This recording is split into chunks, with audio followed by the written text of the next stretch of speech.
السلام علیکم ورحمۃ اللہ وبرکاتہ۔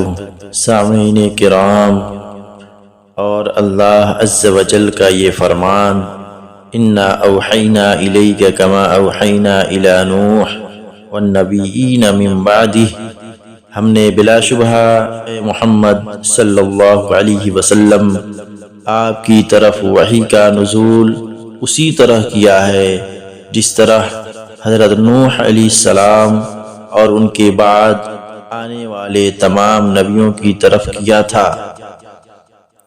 آپ صلی اللہ علیہ وسلم فرما رہے تھے کہ تمام اعمال کا دار و مدار نیت پر ہے، اور ہر عمل کا نتیجہ ہر انسان کو اس کی نیت کے مطابق ہی ملے گا۔